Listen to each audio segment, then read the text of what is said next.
Hello दोस्तों, मैं हूं आपका दोस्त डॉक्टर सुधीर चौहान। बायोस्कोर चैनल में आपका स्वागत करता हूं। आज मैं अभ्यास सीरीज के अंदर लेके आया हूं बायोमोलिक्यूल से रिलेटेड क्वेश्चन आंसर्स के बारे में। तो मैंने इसके बारे में डिटेल में हमने पूरा एनसीईआरटी को रिवीजन कर चुके हैं हमारा, है ना। एक एक पॉइंट को समझने की कोशिश कीजिए। जिन लोगों ने मेरा वो वीडियो नहीं देखा है, पहले वो वीडियो एक बार देख लें, है ना। चलिए तो शुरू करते हैं अभ्यास सीरीज। इसमें देखते हैं कि प्रीवियस ईयर्स के अंदर एग्जामिनेशन में किस तरीके से एनसीईआरटी से डायरेक्टली क्वेश्चन पुटअप किए गए हैं और किस प्रकार से हमें उसका आंसर करना है। तो ये सब चीजें हम इस चैप्टर में समझेंगे। तो शुरू करते हैं हमारी अभ्यास सीरीज। तो मेरी यहाँ पे आवश्यकता नहीं है, केवल मेरी आवाज आपको सुनाई देगी। चलिए ओके, शुरू करते हैं अभ्यास। तो यहाँ पे पहला क्वेश्चन की बात करते हैं। न्यूक्लिक एसिड कंटेन थाइमीन और methylated uracil, then it should be. तो हमने पढ़ा है बेटा, हमने न्यूक्लिक एसिड के बारे में जब हमने पढ़ा था वहाँ पे, है ना, नाइट्रोजनस बेस के बारे में पढ़े थे हमारे, है ना। एडेनिन, ग्वानिन, साइटोसिन, थाइमीन और यूरेसिल, ये हमारे 5 तरीके के हमारे नाइट्रोजनस बेस हमें प्रेजेंट थे। और हमने कहा था कि जो यूरेसिल होता है वो स्पेशली किस में प्रेजेंट होता है, हमारा आरएनए के अंदर प्रेजेंट होता है। और थाइमिन जो होता है हमारा वो केवल डीएनए के अंदर मौजूद होता है। अब यहाँ पे थाइमिन तो हमें समझ में आ गया है कि थाइमिन तो हमारा डीएनए है, पर यहाँ पे मिथाइलेटेड यूरेसिल भी लिखा हुआ है। अब यहाँ पे कंफ्यूजन यूरेसिल को देख के आपको हो जाएगा कि कहीं ये आरएनए के बारे में तो नहीं कह रहे हैं। नहीं बेटा, ये थाइमिन का ही दूसरा नाम क्या है, मिथाइलेटेड यूरेसिल है बे। अगर आप यूरेसिल के स्ट्रक्चर देखोगे ना आपको, तो यूरेसिल के स्ट्रक्चर के 5वें कार्बन पर आपको मीथेन ग्रुप जुड़ा होता है। तो यही एक बेसिक अंतर होता है आपके यूरेसिल और थाइमिन की मॉलिक्यूलर स्ट्रक्चर्स के अंदर देखने को मिलता है। तो यूरेसिल की 5th कार्बन पर CH3 ग्रुप जुड़ने से वो मिथाइलेटेड यूरेसिल भी उसको नाम देते हैं। जिसका मतलब थाइमिन और मिथाइलेटेड यूरेसिल एक ही नाम है और दोनों में किसमें देखने को मिलेंगे, केवल डीएनए में ही देखने को मिलते हैं। तो आंसर हमारा फर्स्ट यहाँ पे देखने को मिलता है। The nitrogen base together with phosphate sugar, pentose sugar and phosphate form हमारा बात करते हैं यहाँ पे। तो हमें मालूम है कि पेंटोस शुगर के साथ जब नाइट्रोजनस बेस मिल जाता है तो हमारा क्या बनता है, न्यूक्लियोटाइड का फॉर्मेशन होता है। और जब न्यूक्लियोटाइड के साथ फॉस्फेट ग्रुप बन जाता है तो हमारा क्या बनता है, न्यूक्लियोटाइड्स का फॉर्मेशन होता है। तो ये हमारी चीज़ है कि पेंटोस शुगर और नाइट्रोजन बेस न्यूक्लियोसाइड, और जो न्यूक्लियोसाइड में मिला हमारा फॉस्फेट तो न्यूक्लियोटाइड। तो यहाँ पे क्या कह रहा है, पेंटोस शुगर और फॉस्फेट क्या बनाएंगे, न्यूक्लियोटाइड का फॉर्मेशन करेंगे। तो आंसर हमारा थर्ड हमें देखने को मिलता है। सीधा स्ट्रेट लाइन क्वेश्चन है हमारा। द मॉलिक्यूल्स रिप्रेजेंटेड इज, यहाँ पे को मॉलिक्यूल्स के बारे में दिया हुआ है हमारा। चलिए ऑप्शन देखते हैं हमारे यहाँ पे। चलिए तो यहाँ पे यूरेसिल क्या है, हमारा नाइट्रोजनस बेस है। और ये रिंग स्ट्रक्चर जो है पेंटोस शुगर है हमारा, दी हुई है, पेंटोस शुगर दी हुई है। अब हमने यहाँ पे पढ़ा हुआ है बेटा, हमने यहाँ पे, है ना, न्यूक्लियोसाइड और न्यूक्लियोटाइड, है ना। पेंटोस शुगर के साथ अगर यहाँ पे नाइट्रोजनस बेस जुड़ा हुआ है तो हमारा क्या चीज़ है, ये न्यूक्लियोसाइड है। पहली बात तो आप ये समझ लीजिए। अगर यहाँ पे फॉस्फेट जुड़ जाता तो जरूर ये न्यूक्लियोटाइड होता। तो हमारी पहली चीज़ तो यहाँ पे क्लियर हो जाती है हमारी कि ये न्यूक्लियोसाइड है। तो हमें ऑप्शन में हमें क्या देखना है, न्यूक्लियोसाइड को देखना है, ठीक है ना। अब जब न्यूक्लियोसाइड जुड़ता है पेंटो के साथ तो न्यूक्लियोसाइड के एग्जांपल हमने पढ़े थे, एडिनोसिन, गुआनोसिन, है ना, साइटिडीन, यूरिडीन हमने पढ़ा था। तो असल में जब ये यूरेसिल जुड़ा हुआ है जो हमारा किसका एग्जाम्पल हो गया न्यूक्लियोसाइड में, ये किसका है, यूरिडीन का एग्जाम्पल है हमारा और न्यूक्लियोसाइड है ना। अगर यहाँ पे फॉस्फेट शुगर जुड़ा होता तो ये एडिनाइलिक एसिड होता, ग्वानिलाइलिक एसिड होता, साइटिडाइलिक एसिड होता, यूरिडाइलिक एसिड होता। पर ये पहली बात तो हमें मालूम है कि यहाँ पे पेंटोस शुगर है और नाइट्रोजनस बेस है, यानी कि न्यूक्लियोसाइड है। और यूरेसिल जुड़ा हुआ है तो यूरेसिल का न्यूक्लियोसाइड है। तो यूरेसिल का न्यूक्लियोसाइड क्या कहलाता है, यूरिडीन कहलाता है। तो आंसर यहाँ पे हमारा क्या निकल के आता है हमारा, कि यूरिडीन है और ये हमारा क्या है, न्यूक्लियोसाइड में दे। तो आंसर इज थर्ड हमें देखने को मिलता है हमारा। Which of the following compound is absent in acid insoluble pool के अंदर बात करते हैं हमारा। तो हमें मालूम है कि जब हमने ट्राइक्लोरिक एसिड के अंदर लिविंग टिश्यू को बेटा हमने उसको पीस कर उसकी सैलरी बनाई और उसको बेटा हमने फिल्ट्रेट किया, हमने देखा हमने तो वहाँ पे दो चीज़ें बने थे, एसिड सोल्यूबल और एसिड इनसोल्यूबल बने थे हमारे, ठीक है ना। तो यहाँ पे बोला एसिड इनसोल्यूबल के अंदर यानी कि रिटेंडेड फॉर्म में क्या रहता है, तो रिटेंडेड फॉर्म में हमारे क्या आते हैं, हमारे बायो मैक्रोमोलिक्यूल्स आते हैं, और एसिड इनसोल्यूबल और एसिड सोल्यूबल में क्या आते हैं, बायो माइक्रोमोलिक्यूल्स आते हैं हमारे। तो यहाँ पे पूछा है absent in acid insoluble, acid insoluble में क्या आएंगे हमारे मैक्रोमोलिक्यूल, तो हमारे क्या एब्सेंट होना चाहिए, मोनोसेकेराइड्स यहाँ पे नहीं मिलने चाहिए, हमारा सीधी सी बात है हमारा, है ना। यस, तो आंसर इज फोर्थ हमें देखने को मिलता है। तो प्रोटीन, लिपिड और पॉलीसेकेराइड क्या है, मैक्रोमोलिक्यूल्स है, और रिटेंडेड फॉर्म में हमें देखने को मिलते हैं हमारे। Monosaccharide unit of sucrose is, तो सुक्रोज के बारे में पूछा है, और सुक्रोज किससे बना हुआ था हमारा, ग्लूकोज और फ्रैक्टोज से मिलकर बना होता है। तो यहाँ पे इनकी स्ट्रक्चर होती है अल्फा ग्लूकोज और बीटा फ्रैक्टोज हमें देखने को मिलता है, यहाँ पे आपको याद रखना पड़ेगा थोड़ा सा ये, और आंसर नंबर सेकेंड हमें देखने को मिलता है। मैच द फॉलोइंग के बारे में यहाँ पे पूछा गया है, तो यहाँ पे आपको कुछ मेटाबोलाइट, सेकेंडरी मेटाबोलाइट्स के बारे में पूछा गया है हमारा यहाँ पे, है ना। यहाँ पे तो यहाँ पे एल्केलॉइड्स की बात करते हैं हमारा, तो एल्केलॉइड्स क्या है हमारे, एल्केलॉइड मॉर्फिन और कोडीन के रूप में देखने को मिलता है। एसेंशियल ऑयल के बारे में तो लेमन ग्रास और ऑयल होते हैं हमारे। टॉक्सिन के बारे में बात करें तो एब्रिन और रिसिन हमें देखने को मिलते हैं, और ड्रग्स हमारे क्या होते हैं, विनब्लास्टिन, कुकुरमिन होती है। तो इसके हिसाब से मिलाते हैं तो हमारा आंसर यहाँ पे क्या निकलना चाहिए, हमारा फर्स्ट इज द आंसर हमें देखने को मिलता है, आंसर इज फर्स्ट। तो टेबल बड़ी इंपॉर्टेंट है, मैंने आपको सब चीज़ बताई है कि एनसीईआरटी में जो भी दिया हुआ है टेबल फॉर्म में, डायग्राम फॉर्म में, उसको जरूर प्रैक्टिस कीजिएगा अच्छी तरीके से। Prostatic group is non protein part by enzyme in it, तो प्रोस्टेटिक, तो यहाँ पे कोफैक्टर्स के बारे में पूछा गया है हमारा। तो कोफैक्टर्स हमने पढ़े हैं तीन प्रकार के, प्रोस्टेटिक ग्रुप पढ़ा हमारा, है ना, को एंजाइम पढ़े और मेटल आयंस के रूप में पढ़े हमारा। प्रोस्टेटिक ग्रुप क्या होते हैं हमारे, ऑर्गेनिक कंपाउंड होते हैं हमारे जो टाइटली बाउंड होते हैं। एपो एंजाइम, प्रोटीन वाला पार्ट क्या कहलाता है, एपो एंजाइम होते हैं हमारा। जनरली इसके एग्जांपल में क्या होता है, हीम ग्रुप, हमारा हीमोग्लोबिन की बात करते हैं, हमारा हीम ग्रुप हमारा जुड़ा होता है हमारा, तो ये होता है। को एंजाइम की बात करते हैं तो को एंजाइम में क्या होता है, ऑर्गेनिक कंपाउंड होते हैं जो कि लूजली बाउंड होते हैं हमारा, है ना। एग्जाम्पल जैसे हमारे एनसीईआरटी ने विटामिन दे रखे हैं, इसके अलावा NAD, NADP, FAD ये भी हमारे जुड़े होते हैं जो ट्रांजिट स्टेज को शो करते हैं हमारा, और मेटल साइंस में मेटल्स हमारे जुड़े होते हैं। तो प्रोस्टेटिक ग्रुप पूछा है यहाँ पे, and non protein part by enzyme in, यहाँ पे पूछा गया हमारा, सीधी सी बात है। तो ये क्या होते हैं, टाइटली बाउंड होते हैं। प्रोस्टेटिक ग्रुप में क्या होते हैं, टाइटली बाउंड होंगे, ऑर्गेनिक पार्ट हमें देखने को मिलते हैं प्रोस्टेटिक ग्रुप में, और लूजली होते हैं तो हमारे यहाँ पे क्या होता है, को एंजाइम्स, हमारा आंसर यहाँ पे देखने को मिलता है। तो आंसर इज सेकंड हमें देखने को मिलता है। Which one is not a cofactor, अब कोफैक्टर के नाम अभी हमने पढ़े, हमने तीनों के तीनों हमने नाम पढ़े हमारे कोफैक्टर्स के हमारे। तो यहाँ पे एपो एंजाइम का नाम नहीं आया था, एपो एंजाइम का ना प्रोटीन पार्ट को बोलते हैं हमारा, ठीक है ना। तो एंजाइम क्या होता है, प्रोटीन पार्ट और नॉन प्रोटीन पार्ट से मिलकर बना होता है। प्रोटीन पार्ट को क्या बोलते हैं, एपो एंजाइम बोलते हैं, नॉन प्रोटीन पार्ट को क्या बोलते हैं, कोफैक्टर बोलते हैं, और कोफैक्टर हमारे को एंजाइम, प्रोस्टेटिक ग्रुप और मेटल आयंस होते हैं। तो आंसर यहाँ पे सेकंड हमें देखने को मिलता है हमारा।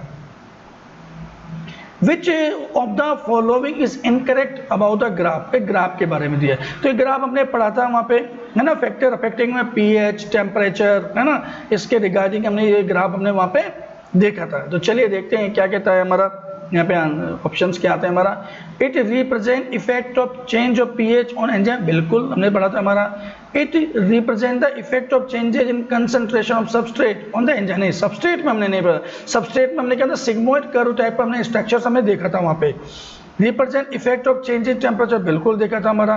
Represent each enzyme show is highest activity at optimum, बिल्कुल ऑप्टिमम टेम्परेचर पे और pH पे हमें ऑप्टिमम देखने मिलते, तो ये चीज़ हमें देखने मिलती। तो ये किसको रिप्रेजेंट नहीं कर रहा है, सबस्ट्रेट एक्टिविटी को शो नहीं कर रहा है। आंसर इज सेकंड है हमारा, इनकरेक्ट पूछा ना यहाँ पे, yes. Which of the following chemical act as a competitive inhibitor for succinic dehydrogenase enzyme? तो इनिबिशन के बारे में, एंजाइम इनिबिटर्स के बारे में पढ़े थे हमारा, है ना यहाँ पे। तो हमने देखा था यहाँ पे कि जो यहाँ पे सक्सिनिक डिहाइड्रोजनेस का हमारा क्या था, कंपिटिटर कौन था, मेलेट या मेलोनिक एसिड हम बोलते हैं इसको, तो वो इसके सक्सिन इनिबिटर्स के रूप में देखने को मिलता है।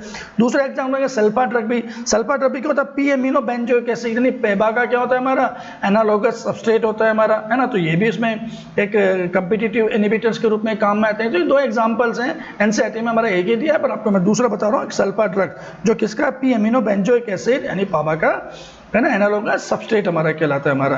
तो यहाँ पे मेलोनेट हमारा आएगा, यहाँ पे ध्यान देगा, स्पेलिंग का ध्यान रखेंगे, ये मेवलोनेट नहीं लिखा है, या मेलोनेट या मेलोनिक एसिड भी बोल देते हैं यहाँ पे, ठीक है ना, यस।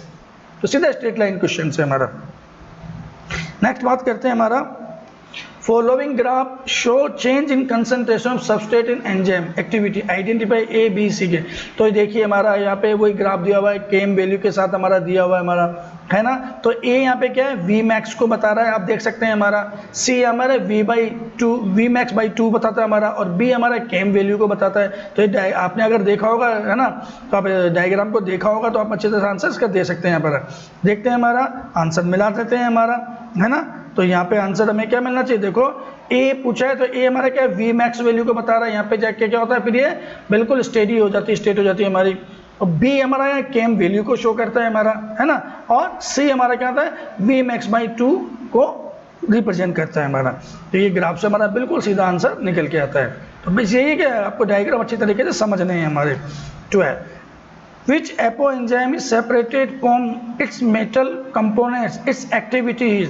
अब अगर एपो एंजाइम में से मेटल कंपोनेंट को निकाल लें तो क्या होगा, है ना, तो क्या होगा, उसकी जो एंजाइमेटिक एक्टिविटी वो क्या होती है, टोटली लॉस्ट हो जाती है उसके अंदर, ठीक है ना, यहाँ पे, क्योंकि वो मिलकर उसके साथ को फैक्टर के रूप में क्या कर रहे होते हैं, हमारे काम कर रहे होते हैं यहाँ पे।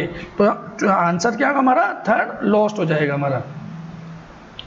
Class of enzyme concern with transfer of the electron. तो ट्रांसफर ऑफ इलेक्ट्रॉन की बात करते हैं तो वो ऑक्सीडो रिडक्टेज के अंदर हमने पढ़ा था हमारा, ऑक्सीडेशन रिडक्टेशन की प्रोसेस हमने पढ़ी थी। यहाँ पे क्या होता है, दोनों के बीच में क्या होता है, इलेक्ट्रॉन का क्या होता है हमारा ट्रांसफर हमें देखने को मिलता है ना, ऑक्सीडेशन और रिडक्शन देखने को मिलता है।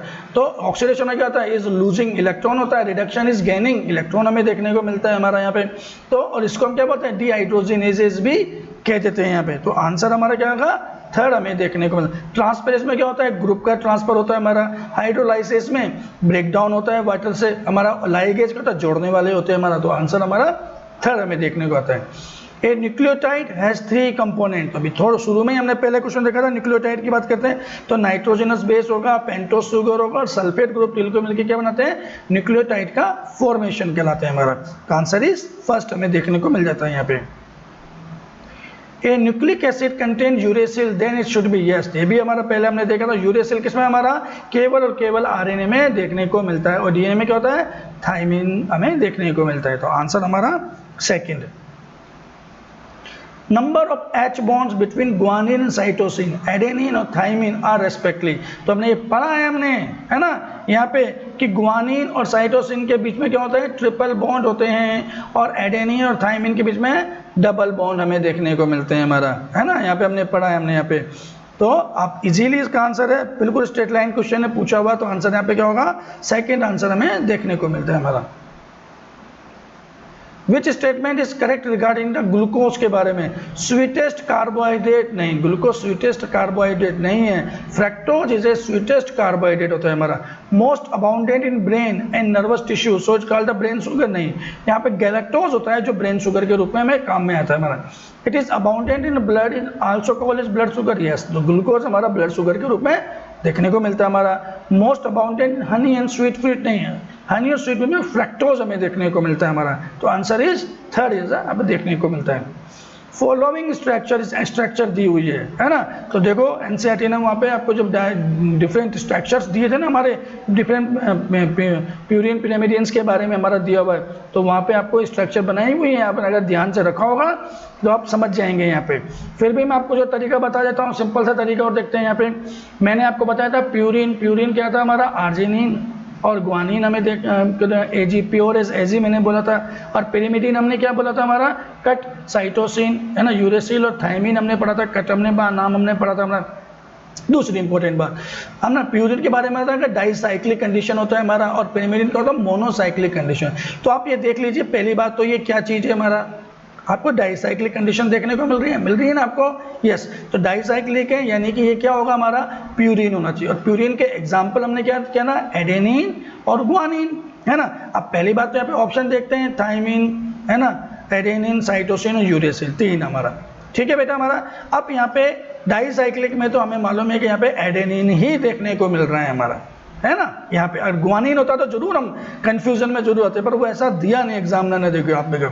अब बहुत सिंपल, जबकि थाइमिन, साइटोसिन, यूरेसिल क्या है, ये पिरिमिडिन है, मोनोसाइक्लिक है, और ये डाइसाइक्लिक स्ट्रक्चर, तो सीधा सीधा सिंपल आंसर हमारा एडेनिन ही निकल के आता है, कंफ्यूज होने की जरूरत नहीं होती है। तो कभी कभी दिमाग लगाने से भी काम चल जाता है हमारा, है ना। Match the column 1 with column 2 के साथ हमारा दिया गया है हमारा, है ना।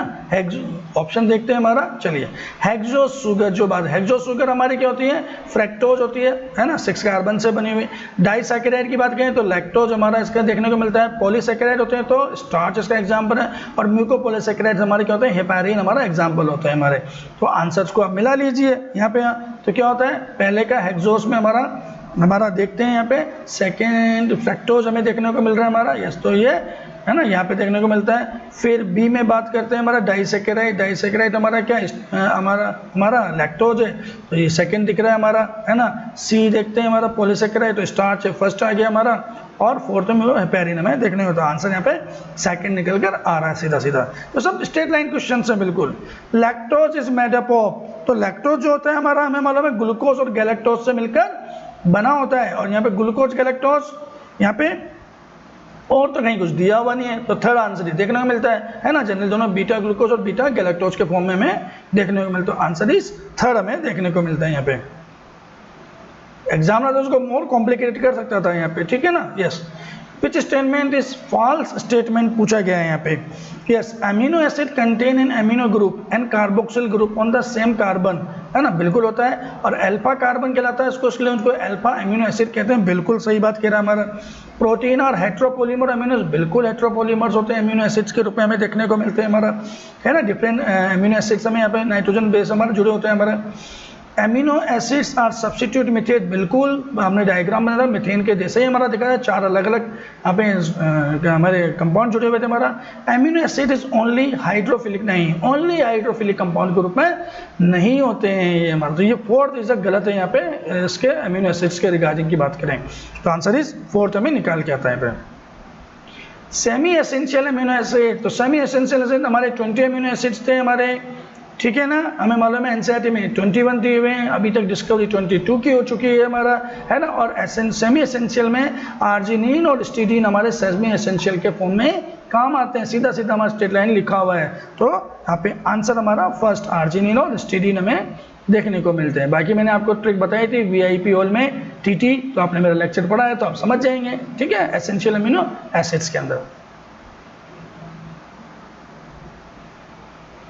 नेक्स्ट बोलते हैं match the column first with column second के साथ मैच किया हुआ है यहाँ पे। तो यहाँ पे ये डिफरेंट एसिडिक, एल्कलाइन और नेचुरल अमीनो एसिड्स हमें दिए हुए हैं, यहाँ पे हम बात कर सकते हैं यहाँ पे, ठीक है ना। यहाँ पे तो मैंने आपको बताया था एसिडिक अमीनो एसिड्स की जब हमने बात की थी हमारी, है ना। तो एसिडिक में क्या होता है हमारा, ग्लूटामिक एसिड आता है, एस्पार्टिक एसिड हमने पढ़े थे एग्जाम्पल में। एल्कलाइन की बात की तो हिस्टीडीन, आर्जिनिन और लाइसिन देखा था, और बाकी जो बचे थे रेस्ट ऑफ हमारे क्या थे हमारे, वो न्यूट्रल हमारे कहलाते हैं हमारा। तो यहाँ पे अब हम मिला लेते हैं आंसर हमारा, है ना। ऑप्शन भी देखते हैं हमारा क्या ऑप्शन आते हैं हमारा, यस। तो यहाँ पे देखते हैं हमारा एसिडिक एमिनो एसिड, तो एसिडिक एमिनो एसिड की बात करें तो एस्पार्टेट हमें देखा था, एस्पार्टिक एसिड या ग्लूटामेट या ग्लूटामिक एसिड एक ही बात है ना। तो यहाँ पे एस्पार्टेट हमें देखने को मिल रहा है हमारा, ठीक है ना। तो पहले का आंसर सेकंड में देखने को मिलता है। तो देखिए वैसे तो हमारा आंसर वैसे ही निकल के आ गया, है ना। पहले ही अगर मिला लेते हैं हमारा, हमें मालूम है तो वैसे मिल गया, चलो, क्योंकि सेकंड ऑप्शन ही जा रहा है हमारा, है ना। और दूसरा भी देखते हैं ग्लूटामेट, यानी ग्लूटामिक एसिड हमें देखने को मिल रहा है हमारा। तो दोनों ऑप्शन है हमारा, है ना। फर्स्ट के हमारा देखने की बात करते हैं हमारा। बी हमारा पूछा है एल्कलाइन के अंदर बात करते हैं, तो एल्कलाइन के अंदर मैंने अभी आपको बताया स्टीडीन, आर्जिनिन, लाइसिन, है ना। आर्जिनिन फर्स्ट हमें दे रखा है हमारा, है ना, यहाँ पे दे सकते हैं। और स्टीरिन दिया हुआ हमारा, तो ये भी हमारा निकल गया। सी की नेचुरल होता है, बाकी बच्चा क्या हुआ, ट्रिप्टोफान है हमारा, तो हमारा वो उसमें आ जाएगा नेचुरल में, बाकी डेस्कटॉप अब हमारे। तो सीधा सा आप अब हमने 2 चीज़ों के मतलब 5 ऑप्शन, 5 आपको 5 के नाम याद रखने हैं आपको, ठीक है बेटा। हमारे 5 एसिड के नाम याद रख लीजिए। नाइट्रोजन एसिडिक में क्या, ग्लूटामिक और एस्पार्टिक आपको याद रहेगा हमारा। एल्कलाइन में एस्टिडीन, आर्जिनिन और लाइसिन आपको याद रखना है, बाकी की याद करने की जरूरत है ही नहीं आपको, तो आपका काम इजीली हो गया आपका। Answer is second. तो 20 different amino acids have different, तो हमने देखा था 20 डिफरेंट अमीनो एसिड में होता है केवल आर ग्रुप में अंतर करने से, है ना। हमने सब्स्टिट्यूटेड मीथेन बोला था ना, एक आर ग्रुप था हमारा, तो आर ग्रुप में चेंजेस होने से हमारे डिफरेंट 20 अमीनो एसिड बन जाते हैं। और हमने डायग्राम भी देखा था यहाँ पे, है ना, कि आर की जगह वहाँ पे अगर एच ग्रुप लिखा तो ग्लाइसिन बन गया था। सबसे सिंपलेस्ट अमीनो एसिड तो हमारा क्या था, CH3 मीथेन ग्रुप बना था, तो एलेनिन बना था, हमें मालूम है हमारा, है ना। और हाइड्रोक्सी मीथेन यानी CH3OH ग्रुप बना था, तो सेरीन हमारा बन गया था हमारा। तो ऐसे आर ग्रुप में चेंजेस होने से क्या होता है, डिफरेंट अमीनो एसिड्स का फॉर्मेशन होता चला जाता है हमारा, ठीक है ना। अमीनो एसिड्स हमारे देखने को मिलते हैं, तो यहाँ पे क्या होता है हमारा, आर ग्रुप में चेंजेस से डिफरेंट 20 अमीनो एसिड्स बन जाते हैं। आंसर इज फर्स्ट हमें देखने को मिलता है हमारा। रेफर द गिवन रिएक्शंस के बारे में पूछा है हमारा, तो यहाँ पे क्या है, रेफर द गिवन रिएक्शन दिया हुआ है। एडिनोसिन को जोड़ा हुआ बेटा हमारे एक्स, यानी एडिनोसिन बना, और एडिनोसिन प्लस वाई जो एडिनाइलिक एसिड बना, और एक्स और वाई को रिप्रेजेंट करना है, ठीक है। तो हमने शुरू में इसको पढ़ा न्यूक्लियोटाइड, न्यूक्लियोसाइड और न्यूक्लियोटाइड के बारे में। तो एडेनिन क्या होता है, नाइट्रोजिनस बेस है, अगर इसमें कोई हमारा पेंटोस शुगर हमारा जुड़ जाए तो क्या होगा, एडिनोसिन बनेगा, तो ये क्या हमारा न्यूक्लियोसाइड है हमारा, है ना। और न्यूक्लियोसाइड में अगर हम फॉस्फेट ग्रुप बन जाएगा तो न्यूक्लियोटाइड यानी एडिनाइलिक एसिड बन जाएगा। सीधा सिंपल सी बात है हमारा, इसमें क्वेश्चन में कुछ है ही नहीं हमारा, है ना। तो आंसर क्या है कि एडेनिन में हमने क्या बोला, शुगर मॉलिक्यूल डाला तो एडिनोसिन बन गया, ठीक है हमारा। और एडिनोसिन में हमने क्या मिला, हमारा ना फॉस्फेट ग्रुप बना, एडिनाइलिक एसिड बन गया। तो इसके हिसाब से एक्स और वाई हमारा क्या होता है, सेकंड हमें देखने को मिल रहा है हमारा। आंसर सेकंड आ गया हमारा। तो यहाँ पे नेक्स्ट क्वेश्चन की बात करते हैं। Read the given statement and select the option that correctly sort these with respect to A and B in the given flow chart के बारे में बात।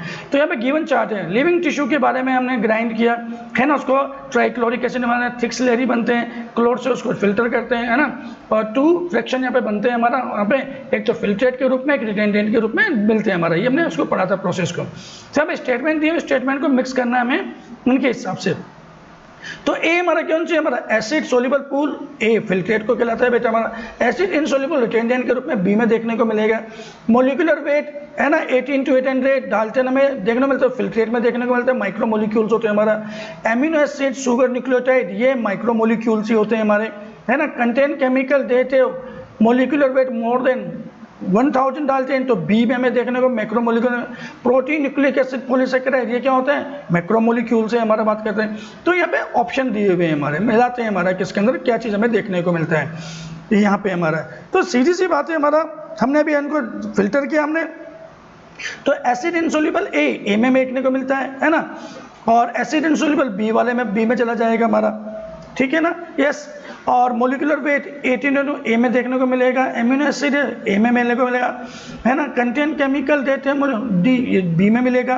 प्रोटीन ये भी बी में मिलेगा। तो ऑप्शन हमारा यहाँ पे क्या आना चाहिए हमारा, सेकंड ए सी डी जो हमारे ये ए में मिलेंगे, और आप देखते हैं बी ई एफ ये हमारे बी में मिलेंगे। आंसर हमारा सेकंड हमारा निकल कर आना चाहिए। आंसर इज सेकंड हमें देखने को मिला।